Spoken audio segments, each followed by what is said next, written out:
Good morning मेरे प्यारे बच्चों। बायोलॉजी बूस्टर चैनल में आपका स्वागत है। मैं मनीष मौर्य।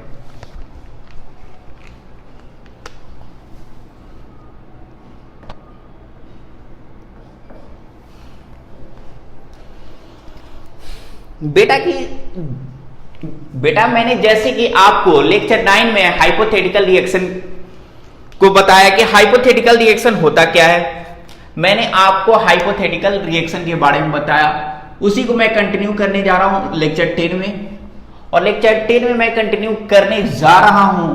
तो लेक्चर 9 में मैंने आपको हाइपोथेटिकल रिएक्शन बताया था, तो उसी के आगे मैं न्यूमेरिकल कंटिन्यू करने जा रहा हूं। वैसे मैं ऊपर लिख दे रहा हूं प्रॉब्लम किस पे बेस्ड है, ताकि आपको समझ में आ जाए।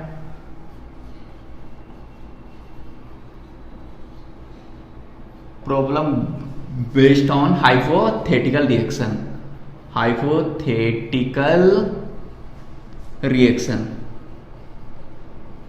जो कि बेटा मैं आपको पिछले लेक्चर में बता चुका हूं कि हाइपोथेटिकल रिएक्शन क्या होता है।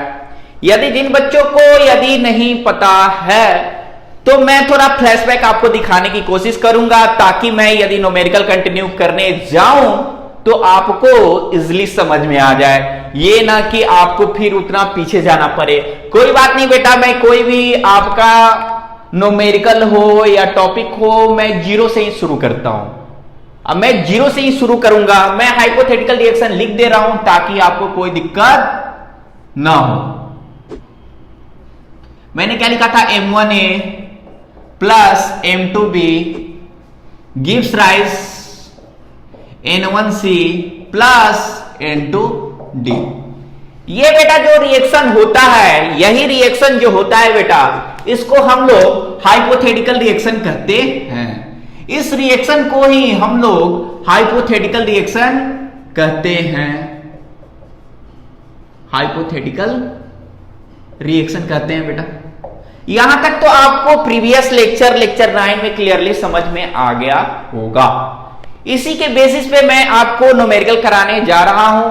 और मैं आपको नोट में यह भी लिखवाया था कि जो हाइपोथेटिकल रिएक्शन होते हैं, तो जो हाइपोथेटिकल रिएक्शन होते हैं तो इनका जो मोलर कोफिशिएंट होता है बेटा, मोलर कोफिशिएंट ये होता है बेटा, मोलर कोफिशिएंट ये होता है बेटा, मोलर कोफिशिएंट ये होता है बेटा, मोलर कोफिशिएंट ये होता है। तो मैंने बेटा बताया था कि जो मोलर कोफिशिएंट होता है, जो मोलर कोफिशिएंट होता है बेटा, जो मोलर कोफिशिएंट होता है उससे हम हाइपोथेटिकल रिएक्शन में क्या करते हैं, डिवाइड कर देते हैं।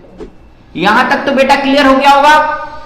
यहां तक तो बेटा क्लियर हो गया होगा कि सर ने पिछले लेक्चर में ये बताया था। यहां तक तो आपको इजली समझ में आ रहा होगा। समझ में आ रहा है ना, समझ में आपको इजली आ रहा होगा बेटा। ठीक है बेटा, मैं अब इस पे न्यूमेरिकल करने जा रहा हूं। अब इसको मैं क्या कर दूं, मिटा दो या रहने दो,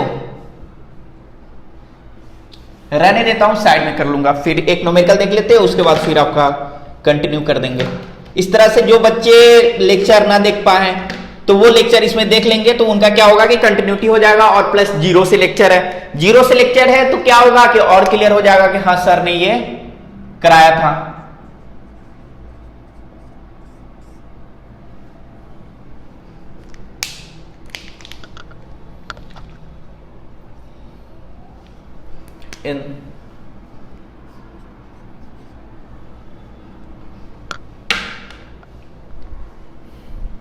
इन्हें catalytic reaction involving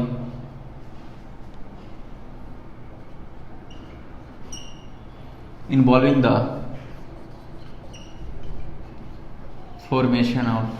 formation of ammonia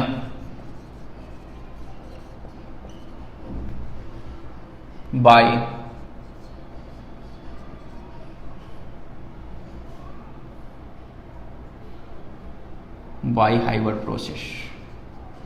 Haber process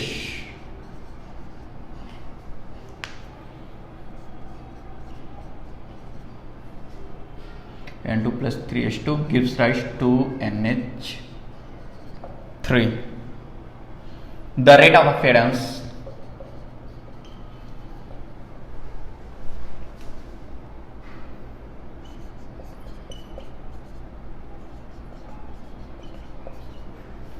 the rate of appearance of NH3 was measured as 2.5 into 10 to the power minus 4 mole per liter per second. The rate of this appearance, the rate of disappearance of H2 will be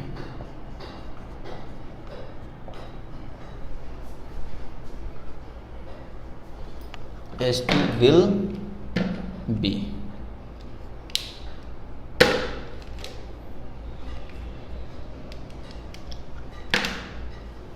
option first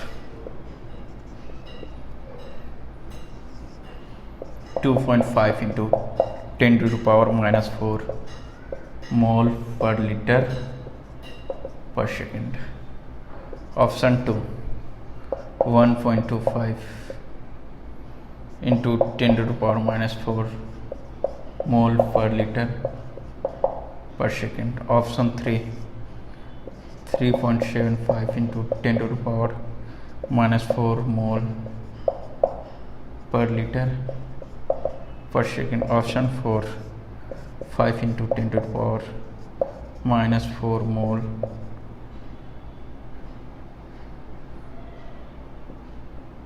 mole per liter per second.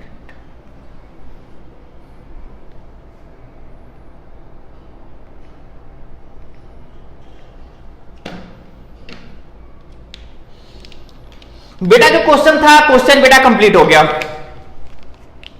बेटा question यहां पे complete हो गया कि आपका question क्या है। अब इस क्वेश्चन का सॉल्यूशन यहां पे होगा। सॉल्यूशन या आंसर ही लिख दे रहे हैं।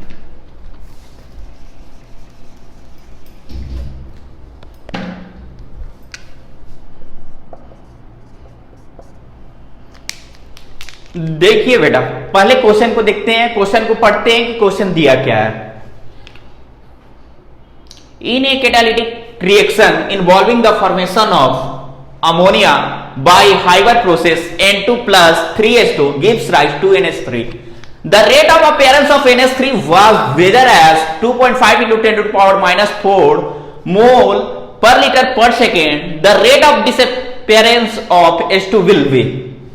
कहने का मतलब है कि ये कैटालिटिक रिएक्शन में ये बता रहा है कि अमोनिया का जो फॉर्मेशन होता है वो हाइवर प्रोसेस के द्वारा होता है। तो कहने का मतलब कि अमोनिया कैसे फॉर्म होता है, तो अमोनिया कैसे फॉर्मेशन होता है, तो अमोनिया का जो फॉर्मेशन होता है N2 plus 3H2 gives rise to NH3, जिसे हम लोग हाइवर प्रोसेस भी कहते हैं, जो कि आप लोगों ने रिएक्शन में पढ़ा होगा।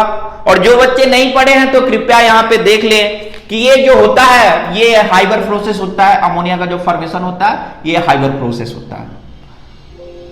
ठीक है, यहां तक क्वेश्चन समझ में आ रहा है ना। जो रिएक्शन है N2 plus 3H2 gives rise to NH3, rate of appearance of NH3 is measured. तो कहने का मतलब रेट ऑफ अपीयरेंस कर रहा है यहां पे, rate of appearance of NH3 was measured 2.5 into 10 to the power minus 4 mole per litre per second. फिर यहां पे बोल दे रहा है कि रेट ऑफ डिसअपियरेंस क्या होगा। अब क्वेश्चन देखते ही बेटा कंफ्यूज, क्वेश्चन देखते ही बेटा बोला सर पेपर सिंपल, और बेटे ने क्या कर दिया, गलती कर दिया। तो बेटे ने गलती क्या कर दिया, और बेटे ने बोला कि पेपर तो सर सिंपल है, क्योंकि सर आपने बताया था कि क्या करेंगे कि दोनों को जो अपीयरेंस बोलेगा तो अपीयरेंस को हम क्या करेंगे कि कंपेयर कर देंगे, या डिसअपियरेंस बोलेगा तो डिसअपियरेंस को क्या करेंगे कि कंपेयर कर देंगे।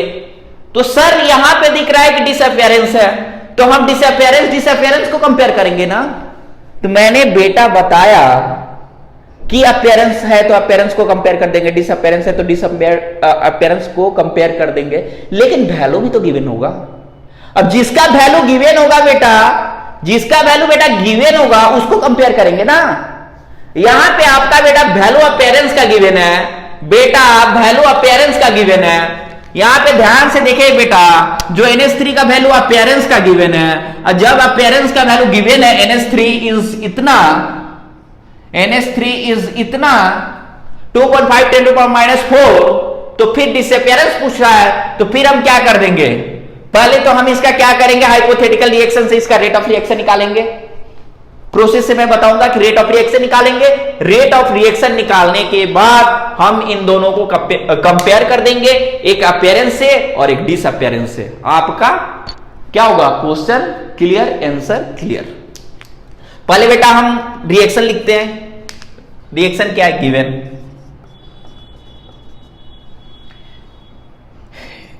N2 plus 3H2 gives rise to NH3। जैसे कि बेटा मैंने आपको पहले भी बताया था, आज भी मैं बता रहा हूं कि बेटा ये जो होता है रिएक्टेंट होता है, और ये जो होता है बेटा ये प्रोडक्ट होता है। तो रिएक्टेंट में माइनस साइन होता है, प्रोडक्ट में प्लस होता है। ठीक है, तो हमें बेटा क्या यहां पे बोल रहा है कि रेट ऑफ अपीयरेंस और रेट ऑफ डिसअपीयरेंस। तो बेटा मैंने बताया था कि रेट ऑफ अपीयरेंस जो होता है रेट ऑफ फॉर्मेशन ही होता है। मैंने तो आपको पिछले लेक्चर और आपको लेक्चर 9 जो कि हाइपोथेटिकल रिएक्शन था, तो मैंने बताया था कि बेटा कंफ्यूज मत होना, आगे हो सकता है कि क्वेश्चन में आपका अपीयरेंस भी दिया हो, डिसअपीयरेंस भी दिया हो, फॉर्मेशन भी दिया हो, ठीक है, डिकम्पोजिशन भी दिया हो, तो बेटा कंफ्यूज होने वाली कोई बात नहीं है। जैसे बेटा मैंने बताया था कि जैसे कि मैं बोलता हूं कि डिकम्पोज, तो डिकम्पोज बोलो या डिसअपीयरेंस बोलो, दोनों बेटा सेम होता है। बेटा आप या फॉर्मेशन बोलो या अपीयरेंस बोलो, बेटा दोनों सेम होता है। यहां कंफ्यूजन वाली बात नहीं आनी चाहिए, क्योंकि मैंने आपको बहुत बार पिछले लेक्चर में बताया कि यदि आगे चल के मैं एक लिखूं, अपीयरेंस लिखूं या फॉर्मेशन लिखूं या डिसअपीयरेंस लिखूं या डिकम्पोजिशन लिखूं, वहां कंफ्यूज नहीं होना है। ठीक है बेटा, अब क्लियर कर रहे हैं अपने क्वेश्चन को। क्वेश्चन में दिया है N2 plus 3H2 gives rise to NH3। ठीक है, तो हम क्या करेंगे, रेट ऑफ, ये होता है disappearance, disappearance, rate of disappearance N2 is equal to,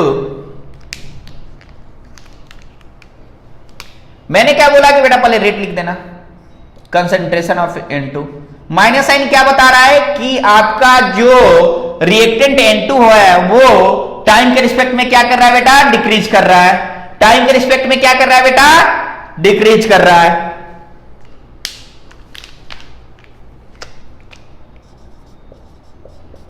rate of disappearance और डिकम्पोजिशन दोनों सेम होता है, कंफ्यूज होने वाली कोई बात नहीं,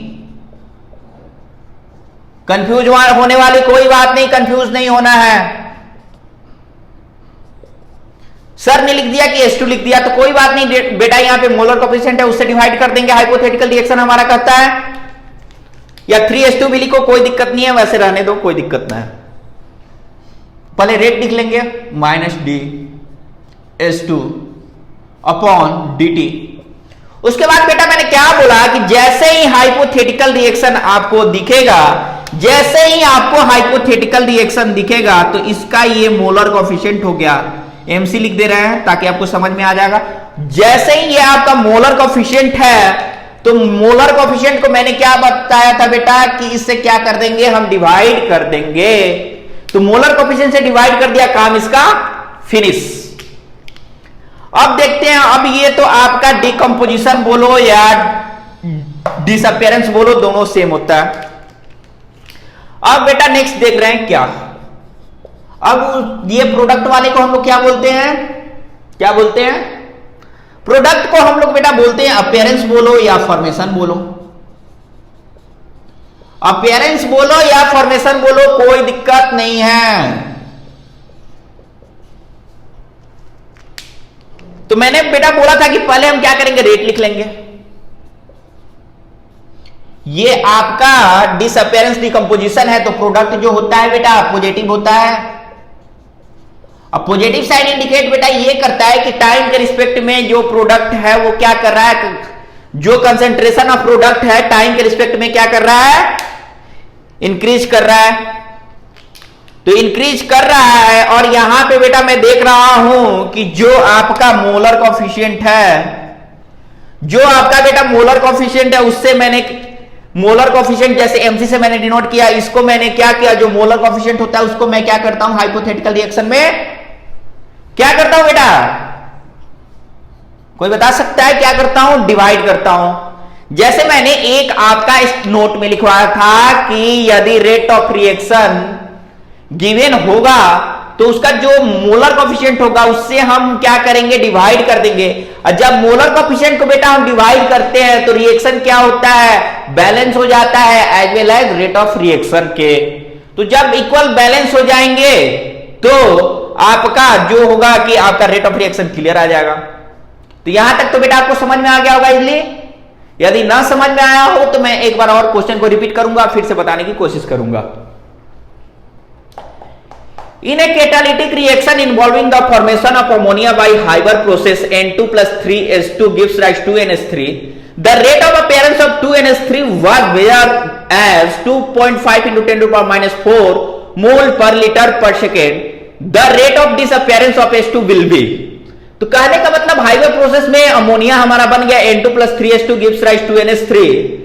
तो रेट ऑफ अपीयरेंस आपका जो गिवन है NH3 का वो क्या है बेटा, क्या है rate of appearance? Rate of appearance जो NH3 का आपका गिवन है 2.5 into 10 to the power minus 4 mole per litre per second. The rate of disappearance of H2 will be, आपको ये पता कर रहा है, आपको ये गिवन है, आपको बेटा NH3 गिवन है और ये बेटा आपको पता नहीं है H2। H2 बेटा आपको फाइंड करना है, H2 बेटा आपको फाइंड करना है कि H2 कैसे निकलेगा, डिसअपियरेंस कैसे निकलेगा।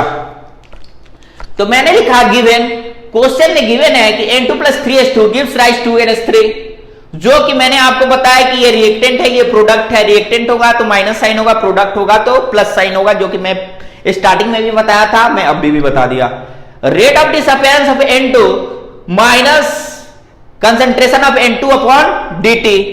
N2 अपॉन dt कहने का सेंस ये होता है कि जो कंसेंट्रेशन ऑफ रिएक्टेंट है N2 है वो टाइम के रिस्पेक्ट में क्या करता है, डिक्रीज करता है। वैसे आपको आंसर टाइम में नहीं दिखाना है, मैं समझाने के लिए सिंबल दिखा दिया।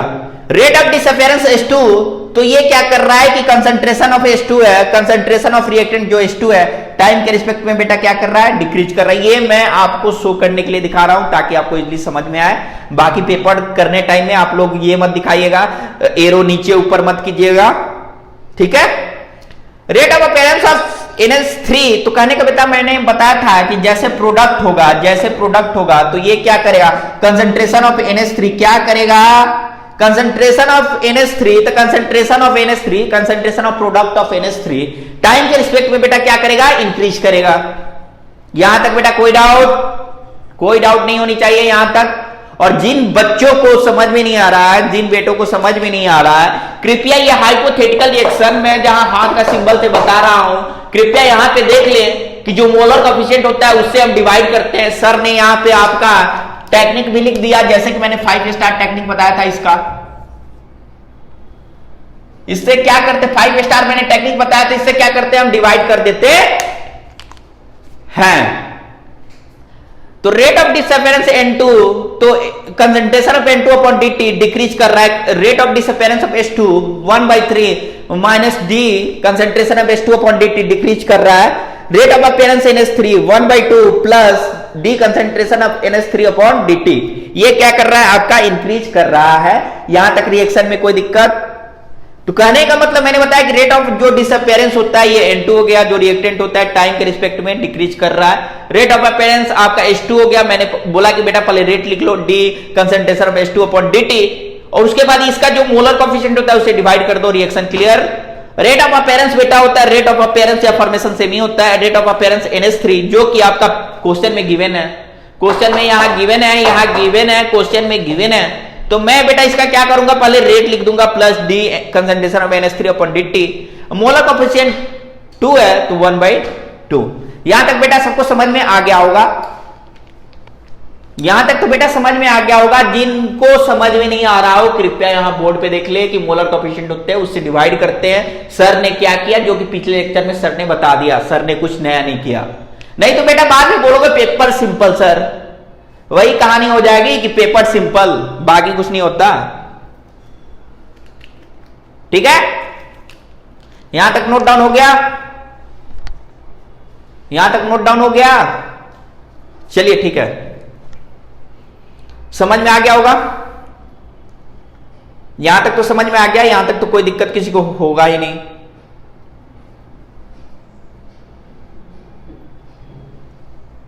ठीक है, अब इसके आगे देखते हैं। आपको फाइंड आउट करना है S2 डिसअपीयरेंस S2 का फाइंड करना है। यहां तक आपको क्लियर समझ में आ गया होगा। अब मैं एक बार रेट लिख दूं, उसके बाद कंपेयर कर दूंगा ताकि आपको कोई दिक्कत ना हो। यदि जिन बच्चों को रेट भी नहीं समझ में आएगा कि रेट ऑफ रिएक्शन कैसे होता है, कि सर ने बताया था कि मैं क्या बताया कि टेक्निक बताऊंगा कि जो कि एक लाइन में आपका हो जाएगा, तो वो बच्चे कृपया बोर्ड पे एक बार रेट ऑफ रिएक्शन के लिखने के टर्म में बेटा ध्यान देना, बेटा ध्यान देना रेट ऑफ रिएक्शन लिखने के टर्म में, नहीं तो फिर कंफ्यूज हो जाओगे कि सर ने क्या करवा दिया। सर ने तो तमाशा बना दिया, लेकिन ये तमाशा नहीं है, ये दिमाग का गेम है। और दिमाग भी नहीं है तो फिर भी कोई बात नहीं, बचपन में तो मल्टीपल डिवाइड प्लस माइनस तो सीखा ही होगा, तो यहां कंफ्यूजन वाली कोई बात नहीं है। रेट ऑफ रिएक्शन मैंने बताया था कि एक लाइन में कैसे आएगा। रेट ऑफ रिएक्शन मैंने एक लाइन में लिखने का तरीका क्या बताया था कि ये जो होगा रिएक्टेंट, ये जो रिएक्टेंट होगा N2, तो ये रिएक्टेंट आपका होगा, तो मैं क्या लिखूंगा, रिएक्टेंट होगा तो minus D concentration of N2 upon dt, जो टाइम के रिस्पेक्ट में डिक्रीज कर रहा है। उसके बाद इक्वल टू, उसके बाद मैंने एक लाइन में क्या बोला था कि बेटा पहले रेट लिख लेना, उसके बाद मोलर कोफिशिएंट से क्या करना, डिवाइड कर देना। तो बेटा रेट लिख लो माइनस डी, जब रिएक्टेंट होता है तो माइनस होता है, टाइम के रिस्पेक्ट में डिक्रीज कर रहा है। और मैंने बेटा यहां पे देखो मोलर कोफिशिएंट क्या है, 3 है, तो यहां पे मोलर कोफिशिएंट 3 है, तो मैंने क्या बोला कि बेटा जो मोलर कोफिशिएंट होगा उससे हम क्या कर देंगे, डिवाइड कर देंगे। कोई दिक्कत बेटा, यहां तक तो समझ में आ गया होगा। अब ये बेटा NH3 है, जैसे NH3 की बात आता है तो NH3 का पहले ये मैंने लिख दिया, रेट लिख दिया, जैसे कि D NH3 अपॉन dt है। ठीक है, तो मैंने क्या बताया कि बेटा मोलर कोफिशिएंट से इसको डिवाइड कर देना है, बाकी कुछ गेम होता नहीं है। रेट ऑफ रिएक्शन आपका क्लियर हो गया। मैंने बोला था कि बेटा पेपर में आएगा, तो मैं बताया ऐसा टेक्निक की, मैंने धमाका टेक्निक 5 स्टार टेक्निक बताया कि क्वेश्चन देखते हैं आंसर। देख लो बेटा, इसमें क्या क्वेश्चन देखते रेट ऑफ रिएक्शन क्लियर हो जाता है, क्वेश्चन देखते आपका आंसर यहां पे क्लियर हो रहा है, कोई दिक्कत वाली बात नहीं है कि सर ने रेट ऑफ रिएक्शन लिख दिया minus D N2 upon dt, जो कि सर पिछले लेक्चर में बता चुके हैं minus D S2 upon dt। तो सर ने पिछले लेक्चर में बता दिया कि जो मोलर कोफिशिएंट हाइपोथेटिकल रिएक्शन होता है तो डिवाइड कर दो बेटा, कुछ करना ही नहीं है। और ये प्रोडक्ट होता है तो जैसे सर ने पहले ही बता दिया कि रिएक्टेंट होगा तो माइनस होगा, प्रोडक्ट होगा तो प्लस होगा। अब बेटा मेरा क्वेश्चन में गिवन है, क्वेश्चन में गिवन है, क्वेश्चन में बेटा गिवन है आपका rate of appearance of NH3, rate of appearance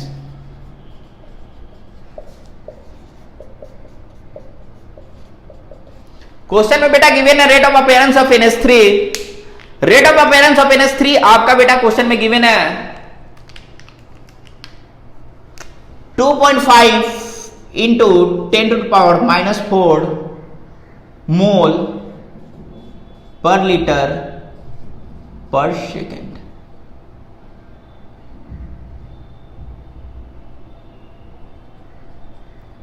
पर लीटर पर सेकेंड है बेटा। तो यहां तक बेटा आपका क्वेश्चन में गिवन है, तो हमें क्वेश्चन में बोल रहा है कि रेट ऑफ अपीयरेंस वाज इतना, जब रेट ऑफ अपीयरेंस ये है जब रेट ऑफ अपीयरेंस ये है तो ये आपका डिस हो जाएगा और ये एप हो जाएगा। तो ये डिस मतलब डिसअपियरेंस हो गया, ये अपीयरेंस हो गया। तो कहने का मतलब है कि आपका अपीयरेंस ये गिवन है क्वेश्चन में। जब ये क्वेश्चन में अपीयरेंस आपका गिवन है तो हमें क्या करना है, तो फिर क्वेश्चन में पूछ दे रहा है कि rate of disappearance of H2। अब rate of disappearance of H2 क्या होगा? तो कहने का मतलब बेटा ये कह रहा है कि क्वेश्चन में अपीयरेंस और डिसअपियरेंस दोनों को कंपेयर करना पड़ेगा। नहीं तो बेटा बोल देना कि सर पेपर तो सिंपल था, मैं तो बहुत इजली करके आ गया, और जब रूम पे आके चेक करते हो तो पता लगता है अरे यार मैंने तो गलती कर दिया। तो भाई वैसे नहीं होता ना बेटा, ऐसे होता है कि सर ने तो बता दिया कंसेप्ट और हमने एग्जाम में तो एकदम वाह वही ले लिया कि अरे सर ने तो 5 स्टार बताया था, मोलर कोएफिशिएंट डिवाइड कर देंगे अपीयरेंस को अपीयरेंस से, डिसअपियरेंस को डिसअपियरेंस से। लेकिन बेटा क्वेश्चन में ध्यान देना, क्वेश्चन में ध्यान देना बेटा कि क्वेश्चन में दिया क्या है, अपीयरेंस दिया है कि डिसअपियरेंस गिवन है। यदि दोनों गिवन है कंपेयर करने के लिए बोल रहा है, यदि एक गिवन है कंपेयर करने के लिए बोल रहा है तो आपको बेटा कंपेयर करने आना चाहिए। जैसे मैंने एरो मार्क से आपको कंपेयर करके बता दिया कि कंपेयर क्या करना है। यहां पे H2 का कंपेयर कर देना है, डिसअपियरेंस का कंपेयर कर देना है अपीयरेंस के साथ, जो कि मैं ऊपर लिख चुका हूं। मैं ऊपर लिख चुका हूं ताकि आपको कोई दिक्कत ना हो। डिसअपियरेंस और अपीयरेंस को कंपेयर कर देंगे, इसका H2 और इसका NH3। यहां तक बेटा समझ में आ गया तो बोलो आगे बढ़ो। यहां तक समझ में आ गया तो बोलो बेटा आगे बढ़ो। चलिए ठीक है आगे बढ़ता हूं।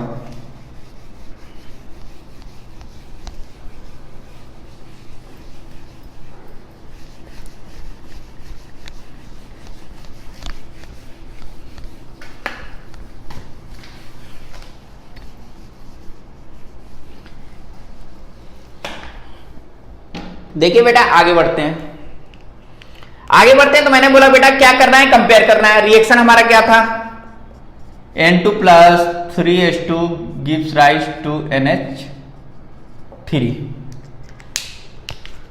ठीक है, तो यहां पे था आपका बेटा, तो मुझे कंपेयर करना है रिएक्टेंट प्रोडक्ट। अब तो सब कुछ बता चुके, अब तो सब कुछ क्लियर हो गया, सीधे कंपेयर कर दे रहे हैं। -1/3 D concentration of H2 upon dt equal to 1/2 D concentration of NH3 upon dt। अब बोलोगे सर आपने क्यों आपने ऐसा कर दिया?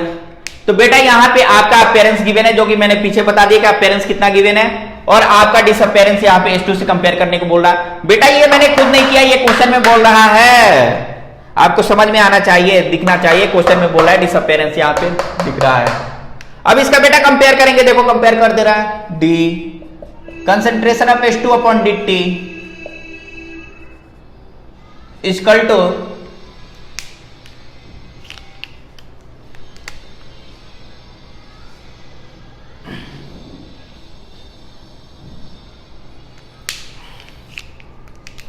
D NH3 upon dt।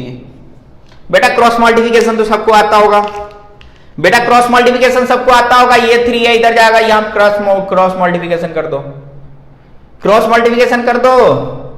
तो ये जो 3 है ऊपर चला जाएगा, क्योंकि आपका H2 फाइंड करना है। 3 ऊपर गया, नीचे 2, कोई दिक्कत? तो यहां तक किसी को दिक्कत नहीं होनी चाहिए। उसके बाद देखो बेटा 3/2 इंटू आपका वैल्यू गिवन है DNH3 अपॉन dt का वैल्यू कितना गिवन है, 2.5 इंटू 10⁻⁻⁴। ये गिवन है, तो कहने का मतलब since D upon dt NH3 concentration of NH3 equal to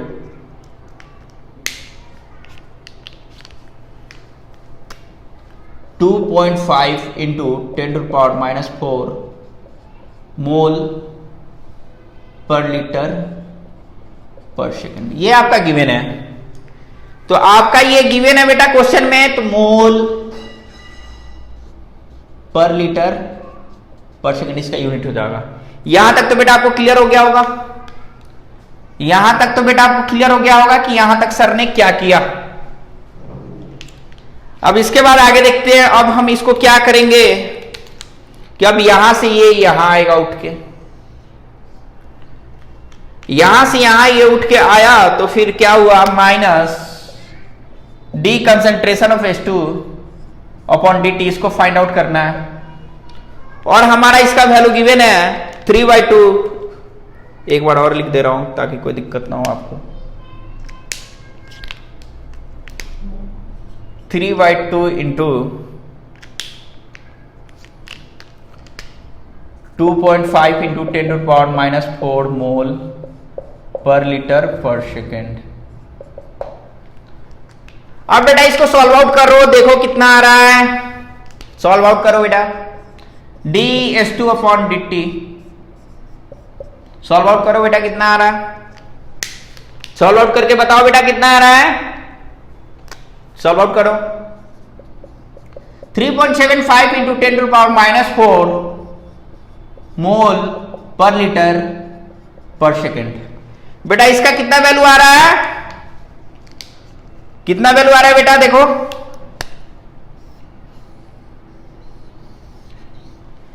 अब आपका बोल रहा है कि rate of disappearance equal to H2 will भी कितना आ रहा है, तो 3.75 into 10⁻⁴ mole per litre per second. अब यहां से हम ऑप्शन चेक करेंगे कि ऑप्शन कौन सा है।